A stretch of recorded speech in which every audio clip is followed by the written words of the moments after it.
Assalamualaikum warahmatullahi wabarakatuh. Saya Isman Jasputra dari kelompok 5 BP 1020. Kami akan membahas materi mengenai audit kewajiban jangka pendek dan jangka panjang. Nah, sebelum menuju lebih dalam lagi ke materi tersebut, perlu kita ketahui juga apa itu kewajiban jangka pendek dan jangka panjang. Nah, yang pertama, kewajiban jangka pendek. Kewajiban jangka pendek itu adalah liabilitas perusahaan kepada pihak ketiga yang jatuh tempo atau harus dilunasi dalam waktu kurun atau sama dengan 1 tahun. Itu yang jangka pendek. Waktunya itu kurun dalam 1 tahun. Atau bisa juga disebut dengan dalam satu siklus operasi normal perusahaan. Biasanya dengan menggunakan aset lancar atau current aset perusahaan. Baiklah, materi selanjutnya kita akan membahas mengenai sifat dan contoh kewajiban jangka pendek. Menurut PSAK YAI 2009.21,8, suatu liabilitas diklasifikasikan sebagai liabilitas pendek itu jika yang pertama itu diperkirakannya akan diselesaikan dalam jangka waktu siklus normal operasi perusahaan. Nah, yang kedua itu jika jatuh temponya dalam jangka waktu 12 bulan dari tanggal laporan posisi keuangan atau neraca.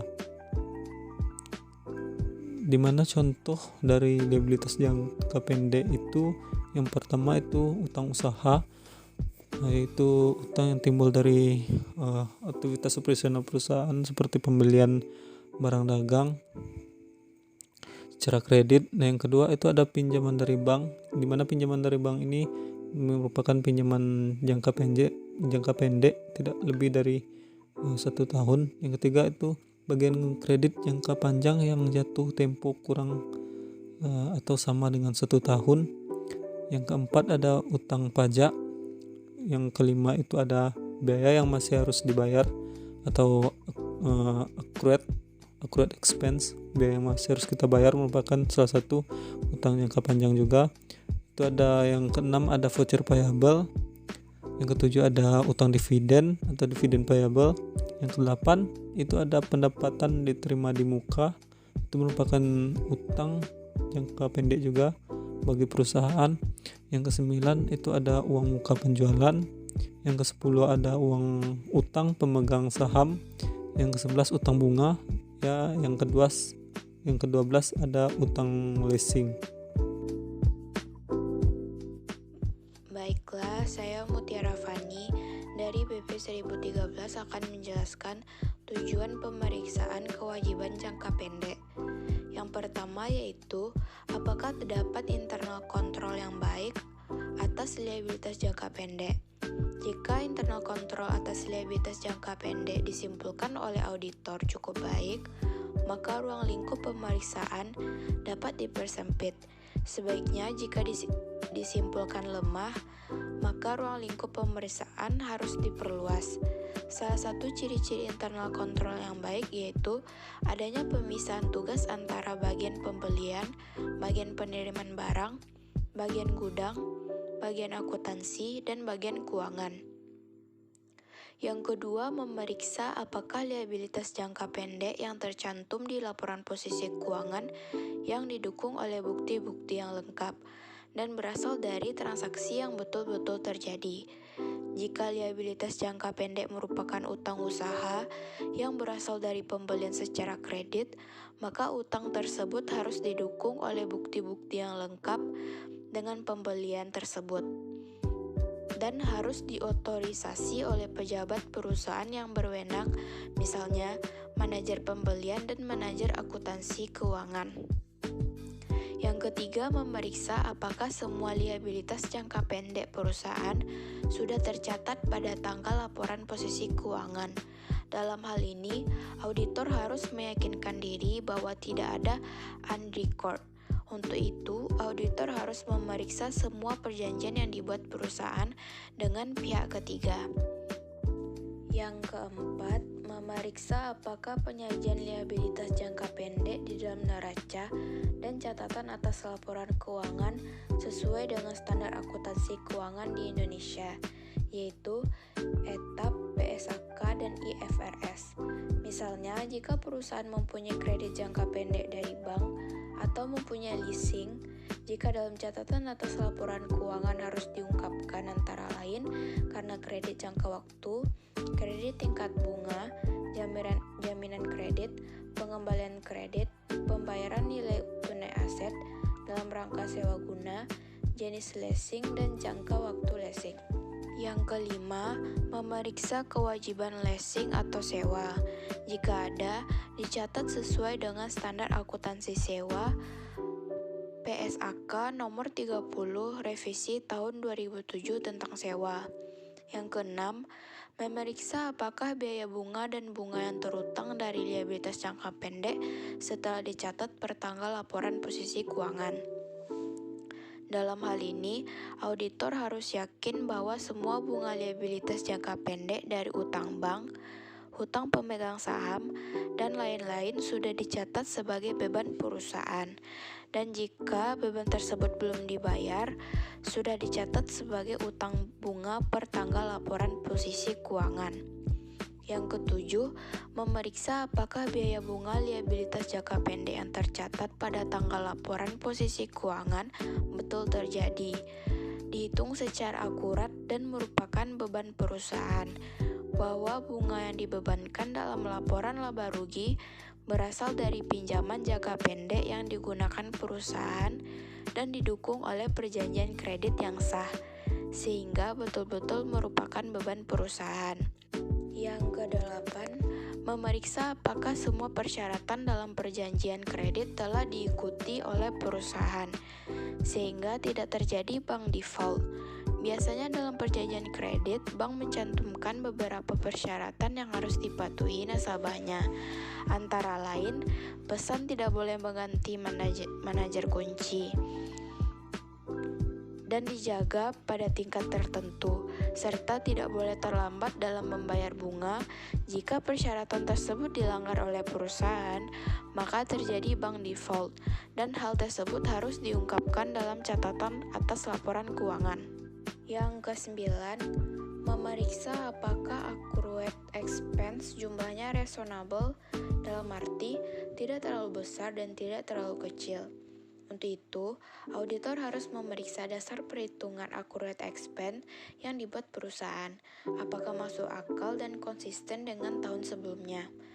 Yang terakhir, yang ke-10, yaitu memeriksa apakah seandainya ada liabilitas jangka pendek dalam mata uang asing per tanggal laporan posisi keuangan sudah dikonversikan ke dalam rupiah dengan menggunakan kurs tengah Bank Indonesia per tanggal laporan posisi keuangan, dan selisih kurs yang terjadi sudah didepankan atau dikreditkan pada laba rugi tahun berjalan. Halo teman-teman, di sini saya Nofriadi Effendi akan melanjutkan materi tentang prosedur pemeriksaan kewajiban jangka pendek. Prosedur pemeriksaan kewajiban jangka pendek. Yang pertama, kita harus mempelajari dan evaluasi internal control atas legalitas jangka pendek. Yang kedua, minta rincian dari liabilitas jangka pendek, utang usaha maupun liabilitas lainnya. Kemudian, periksa penjumlahannya atau footing secara cocokkan saldonya dengan saldo utang di buku besar atau controlling account. Yang ketiga, untuk utang usaha, cocokkan saldo masing-masing supplier dengan saldo menurut subsidiary ledger utang usaha. Jika jumlah suppliernya banyak, tidak usah 100%. Yang keempat, secara tes basic atau sampling. Periksa bukti pendukung dari saldo utang kepada beberapa supplier. Perhatikan apakah angkanya cocok dengan purchase requisition, purchase order, receiving report, dan supplier invoice. Periksa juga perhitungan matematis dari dokumen-dokumen tersebut dan otorisasi dari penjabat perusahaan yang berwenang. Yang kelima, seandainya terdapat monthly statement of account dari supplier, maka harus dilakukan rekonsiliasi antara saldo utang dengan statement of account tersebut dengan saldo subsidiary ledger utang. Yang keenam, pertimbangkan untuk mengirim konfirmasi kepada beberapa supplier, baik yang saldonya besar maupun yang saldonya tidak berubah sejak tahun sebelumnya. Yang ketujuh, periksa pembayaran sesudah tanggal laporan posisi keuangan atau neraca subsequent payment untuk mengetahui apakah ada liabilitas yang belum dicatat atau unrecorded liabilities pertanggal laporan posisi keuangan, dan untuk meyakinkan diri mengenai kewajaran saldo liabilitas pertanggal laporan posisi keuangan. Yang kedelapan, seandainya ada modal ke bank dalam bentuk kredit, modal kerja, kredit investasi maupun kredit overdraft, maka kirim konfirmasi ke bank. Periksa surat perjanjian kreditnya dan buatkan excerpt dari perjanjian kredit tersebut, dan periksa otorisasi dari direksi untuk perolehan kredit bank tersebut. Yang kesembilan, seandainya ada utang dari pemegang saham atau dari direksi atau dari perusahaan afiliasi yang harus dilunasi dalam waktu 1 tahun yang akan datang, harus dikirim konfirmasi. Periksa perjanjian kreditnya dan periksa apakah ada pembebanan bunga atas pinjaman tersebut. Yang ke-10, seandainya ada utang, leasing atau sewa, periksa apakah pencatatannya sudah sesuai dengan standar akuntansi sewa PSAK nomor 30 revisi tahun 2007 tentang sewa. Apakah bagian yang jatuh tempo dalam waktu 1 tahun yang akan datang sudah dicatat atau direklasifikasi sebagai liabilitas jangka pendek. Nah, selanjutnya yang ke-11, periksa perhitungan dan pembayaran bunga. Apakah sudah dilakukan secara akurat dan tie up jumlah beban bunga tersebut dengan jumlah yang tercantum pada laporan laba rugi. Perhatikan juga aspek pajaknya. Yang ke-12, seandainya ada saldo debit dari utang usaha, maka harus ditelusuri apakah ini merupakan uang muka pembelian atau karena adanya pengembalian barang yang dibeli, tetapi sudah dilunasi sebelumnya. Kalau jumlahnya besar, harus direklasifikasi sebagai piutang. Yang ke-13, seandainya ada uang muka penjualan pertanggal laporan posisi keuangan, periksa bukti pendukungnya dan periksa apakah saldo tersebut sudah diselesaikan di periode berikutnya, subsequent clearance, misalnya dengan mengirimkan barang yang dipesan oleh pembeli. Yang ke-14, seandainya ada kredit jangka panjang, harus diperiksa apakah bagian yang jatuh tempo 1 tahun yang akan datang sudah direklasifikasi sebagai liabilitas jangka pendek. Yang ke-15, seandainya ada kewajiban dalam mata uang asing, periksa apakah saldo tersebut pertanggal laporan posisi keuangan telah dikonversikan ke dalam rupiah dengan menggunakan kurs tengah BI pertanggal laporan posisi keuangan, dan selisih kurs yang terjadi dibebankan atau dikreditkan pada laba rugi tahun berjalan. Tahap selanjutnya, tahap yang ke-16 yaitu untuk utang PPh 21 dan PPN, periksa apakah utang tersebut sudah dilunasi pada periode berikutnya. Seharusnya utang PPh 21 dan PPN per 31 Desember dilunasi di bulan Januari tahun berikutnya. Yang ke-17, sedangkan untuk PPh badan harus diperiksa apakah pada waktu mengisi dan memasukkan SPT PPh badan, perusahaan telah membayar PPh 29 atau setoran akhir. Yang ke-18, periksa dasar perhitungan accrued expense yang dibuat oleh perusahaan, apakah reasonable dan konsisten dengan dasar perhitungan tahun sebelumnya. Selain itu, harus diperiksa pembayaran sesudah tanggal laporan posisi keuangan atau neraca. Yang ke-19, periksa notulen rapat direksi, pemegang saham, dan perjanjian-perjanjian yang dibuat perusahaan dengan pihak ketiga untuk mengetahui apakah semua kewajiban yang tercantum dalam notulen dan perjanjian tersebut sudah dicatat pertanggal laporan posisi keuangan atau neraca. Yang ke-20, kirim konfirmasi kepada penasihat hukum perusahaan.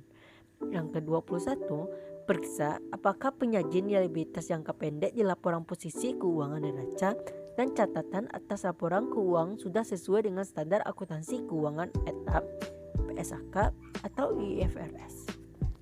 Baiklah, itulah prosedur pemeriksaan kewajiban jangka panjang. Setelah kita mengetahui pengertian dari kewajiban jangka pendek tadi, selanjutnya kita akan membahas pengertian kewajiban jangka panjang. Nah, berbanding terbalik dari pengertian liabilitas jangka pendek tadi, di mana kewajiban jangka panjang ini merupakan kewajiban perusahaan kepada pihak ketiga yang dimana kurun waktunya tersebut melebihi 1 tahun dalam pelunasan atau jatuh temponya tersebut. Selanjutnya kita akan membahas mengenai contoh-contoh dari kewajiban jangka panjang yang telah kita bahas tadi. Nah, yang pertama itu ada hutang obligasi, yaitu pinjaman jangka panjang dengan menjual obligasi baik dalam atau maupun di luar negeri. Nah, yang kedua itu ada kredit investasi atau long term loan, yaitu pinjaman dari bank atau non bank untuk pembelian aktiva tetap perusahaan kecuali tanah. Nah, yang ketiga itu ada wesel bayar, yaitu utang wesel yang jatuh temponya itu melebihi dari 1 tahun, yang merupakan jangka panjang. Nah, yang keempat itu ada utang kepada pemegang saham atau kepada perusahaan induk atau kepada perusahaan afiliasi, yaitu pinjaman untuk membantu perusahaan anak atau perusahaan afiliasi yang baru mulai beroperasi dan membutuhkan pinjaman. Nah, yang kelima itu ada utang subordinasi, yaitu utang kepada pemegang saham atau perusahaan induk yang tanpa bunga, dibayar kembali pada saat perusahaan telah mempunyai kemampuan untuk membayar kembali utangnya. Yang keenam yaitu utang leasing atau utang dalam rangka sewa guna. Selanjutnya yaitu tujuan pemeriksaan audit kewajiban jangka panjang. Yang pertama, apakah terdapat internal kontrol yang baik atas perintah jangka panjang?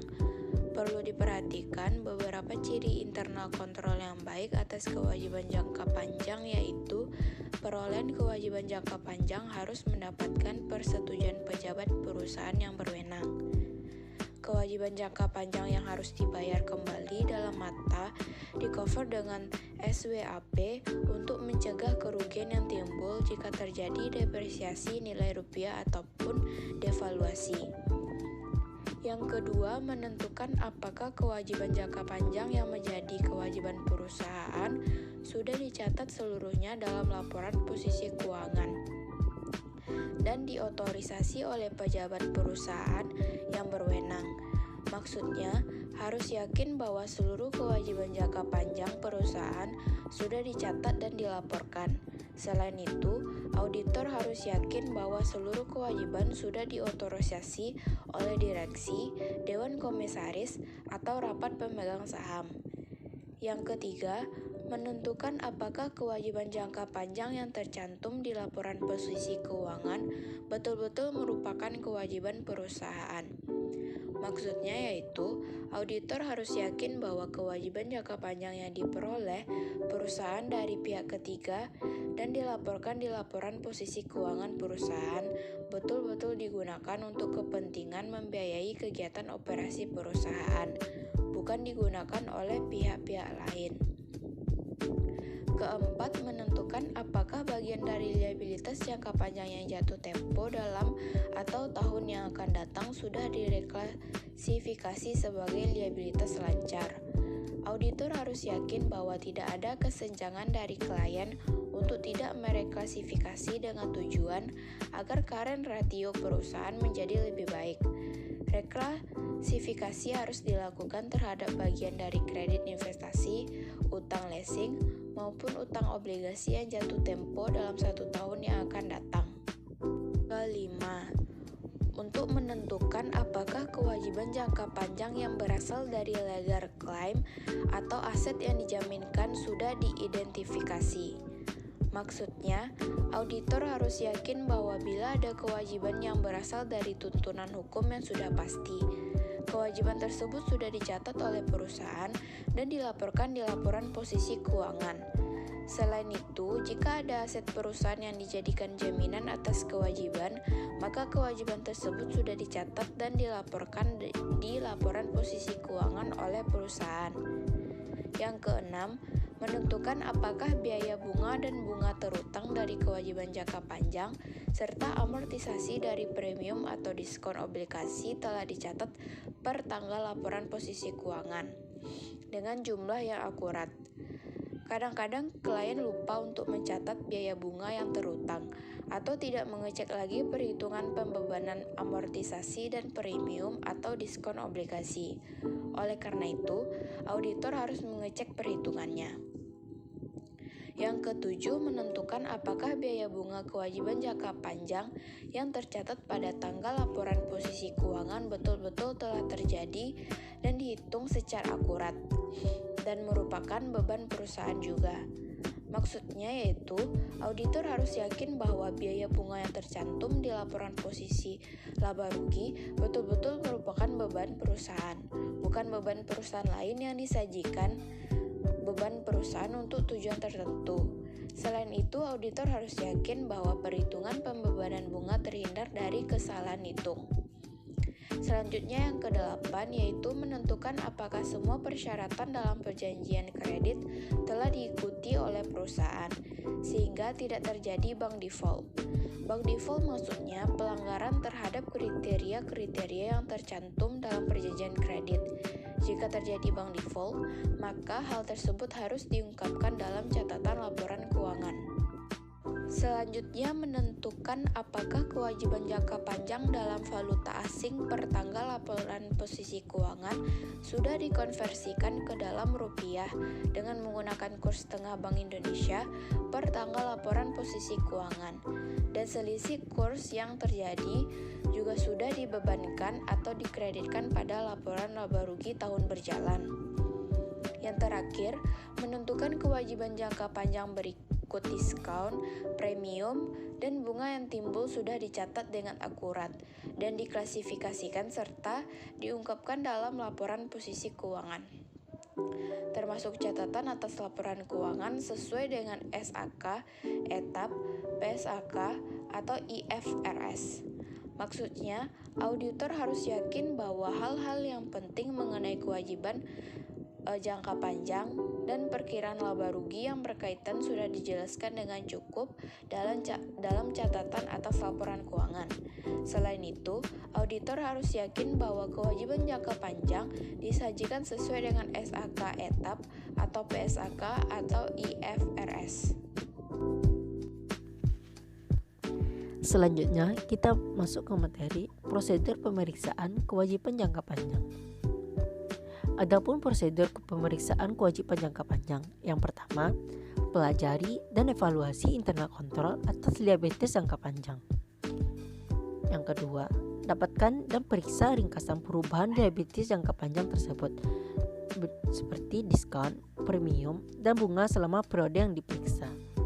Yang ketiga, kirim konfirmasi kepada bank antara lain menanyakan mengenai plafon, kredit, saldo pertanggal laporan posisi keuangan atau neraca, tingkat bunga, dan jangka waktu pinjaman. Yang keempat, minta salin perjanjian kredit untuk permanent file. Lalu perhatikan apakah data yang terdapat dalam perjanjian kredit tersebut dengan data yang tercantum dalam kertas kerja pemeriksaan liabilitas jangka panjang. Yang kelima, periksakan apakah perolehan atau penambahan liabilitas jangka panjang sudah mendapatkan persetujuan tertulis dari direksi atau dewan komisaris maupun pemegang saham yang biasanya diberikan melalui notulen rapat. Yang keenam, pemeriksa perhitungan bunga, pembayaran bunga, dan amortisasi diskon atau premium dari obligasi, tie-up jumlah beban bunga, dan amortisasi diskon atau premium obligasi dengan jumlah yang tercantum pada laporan laba rugi.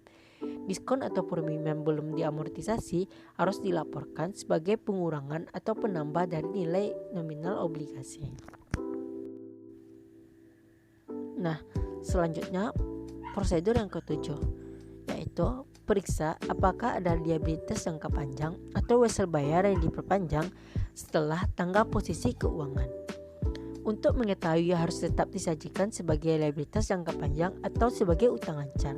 Selain itu, harus diperhatikan juga apakah ada liabilitas jangka panjang atau wesel bayar yang benar-benar telah dilunasi setelah tanggal laporan posisi keuangan, walau belum jatuh tempo. Maksudnya, untuk mengetahui apakah liabilitas jangka panjang tersebut harus direklasifikasikan sebagai liabilitas jangka pendek atau sebagai liabilitas jangka panjang. Yang kedelapan, seandainya ada hutang dari pemegang saham atau dari direksi atau dari perusahaan afiliasi, harus dikirim konfirmasi dan diperiksa apakah ada pembebanan bunga atas pinjaman tersebut. Yang kesembilan, seandainya ada utang leasing, periksa apakah pencatatannya dan penyajiannya di laporan posisi sudah dengan standar akuntansi sewa guna usaha. Yang ke-10, periksa apakah ada bagian dari liabilitas jangka panjang yang jatuh tempo dalam waktu 1 tahun yang akan datang, sehingga harus direklasifikasikan sebagai liabilitas jangka panjang. Prosedur selanjutnya, prosedur yang ke-12, seandainya ada liabilitas jangka panjang yang harus dibayar kembali di dalam mata uang asing, periksa apakah pertanggal laporan posisi keuangan sudah dikonversikan ke dalam rupiah dengan menggunakan kurs tengah Bank Indonesia per tanggal laporan posisi keuangan, dan selisih kurs yang terjadi sudah dibebankan atau dikreditkan pada laba rugi tahun berjalan. Yang ke-13, lakukan penilaian analisis terhadap liabilitas jangka panjang dan biaya bunganya untuk melihat kemungkinan terjadinya kesalahan dalam pencatatan biaya bunga. Yang ke-13, tarik kesimpulan apakah penyajian liabilitas jangka panjang di laporan posisi keuangan dan catatan atas laporan keuangan dilakukan sesuai dengan standar akuntansi keuangan EDHAP, PSAKAN maupun IFRS. Nah, itulah prosedur pemeriksaan kewajiban jangka panjang.